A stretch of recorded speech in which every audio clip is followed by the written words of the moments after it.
At exactly 11:47 p.m., the security cameras inside St. Mercy Hospital captured something impossible. An old man in a wheelchair entered the hospital alone. No nurse pushed him. No family walked beside him. And according to hospital records, the man had died 23 years earlier. But that wasn't the worst part. The worst part was what happened to every patient who looked directly into his eyes. Because by morning, 7 people were dead. And 1 nurse had vanished without a trace. Rain poured over Chicago while night shift nurse Emily Carter hurried through the nearly empty hospital hallway. St. Mercy Hospital was old. Too old. The kind of place where lights flickered for no reason and elevators opened on empty floors. Emily hated working nights there. Everyone did.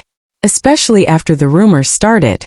Patients whispering about a man in a wheelchair roaming the halls after midnight. A man with pale skin, sunken eyes, and fingers so long they touched the floor. Emily never believed the stories. Until room 306 called for assistance. She grabbed a chart and headed upstairs. The hallway outside room 306 felt strangely cold. The patient inside was an elderly woman recovering from surgery. But when Emily entered the room, the woman was sitting upright in bed, trembling violently.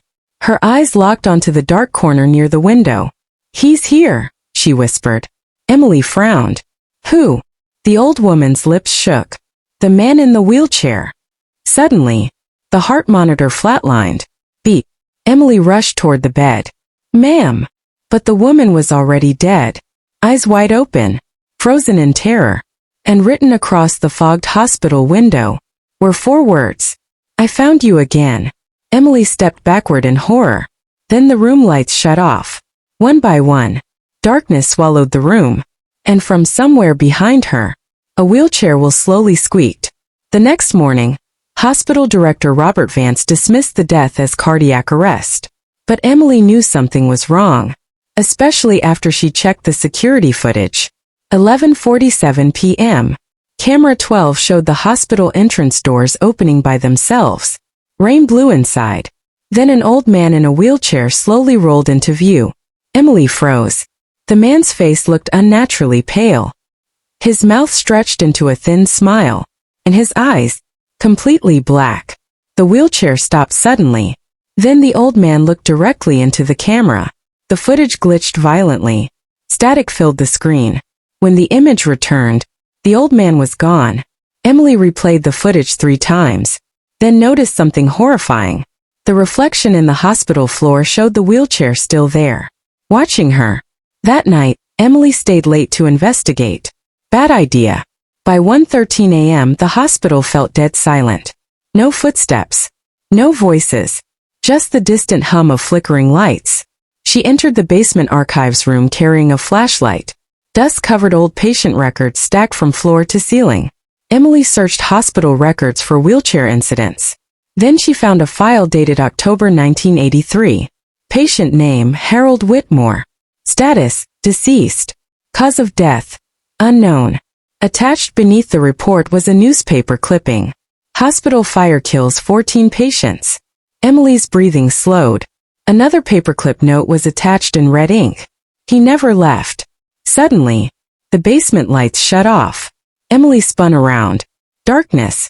Then came the sound. Squeak, squeak, squeak. A wheelchair slowly moving somewhere nearby. Emily aimed her flashlight down the hallway. Nothing. The squeaking stopped. Silence. Then a weak voice whispered behind her ear. "Do you remember me?" Emily screamed and turned. No one there. But the wheelchair tracks on the dusty floor were getting closer. By themselves. Meanwhile, upstairs in ICU, patient monitors suddenly began malfunctioning all at once. Nurses panicked as machines flickered violently. One patient started screaming hysterically. "He's standing there." Doctors rushed over. "Who?" The patient pointed toward the hallway. An old man sat motionless in a wheelchair beneath the flickering lights, watching, smiling. Then every light in the ICU exploded. Darkness consumed the floor. Screaming filled the hospital. And security cameras captured something terrifying. The old man standing up from the wheelchair. His body unnaturally tall. Limbs bending backward, dragging itself toward the patients. Emily sprinted upstairs after hearing the chaos. The hospital looked abandoned now. Blood stained the walls. Wheelchairs sat overturned in empty hallways. Then she heard crying. Soft crying. Coming from the children's ward. Emily slowly pushed the door open. A little boy sat alone on a hospital bed, facing the window. "Hey!" Emily whispered gently. "Where are your parents?" The boy slowly turned around. Emily nearly screamed. His eyes were completely black. And stitched across his hospital gown were the words, "He chose you." The child pointed behind her. Emily turned slowly. The old man stood at the doorway, wheelchair beside him. His mouth stretched impossibly wide. "You finally came back," he whispered. Emily stumbled backward. "What do you want from me?" The old man smiled, then spoke words that froze her blood. "You were there the night we burned." Emily's heart stopped. Suddenly memories crashed into her mind. Fire. Smoke. Screaming. A hospital hallway collapsing in flames. Emily gasped. She had survived a hospital fire as a child. St. Mercy Hospital. The old man slowly moved closer. 14 people died that night, he whispered. His voice became deeper, distorted. But one child escaped. Emily shook violently. "No." The old man's face twisted unnaturally. "You left us behind." The walls around them began blackening with burn marks. Smoke filled the room. Ghostly screams echoed through the halls.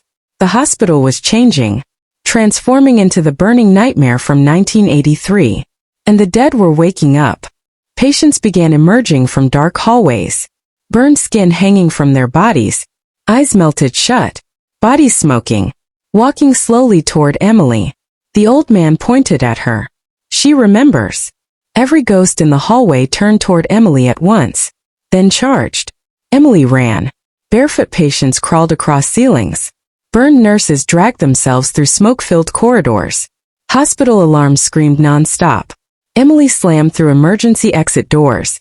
But the outside world was gone. Only darkness remained beyond the hospital entrance. No city. No streets. Nothing. The old man appeared behind her again. "You never escaped," he whispered. Emily looked around in terror. The hospital wasn't haunted.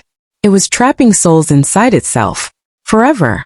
At sunrise, firefighters finally entered St. Mercy Hospital after emergency calls flooded 911 all night. But inside, the building was empty.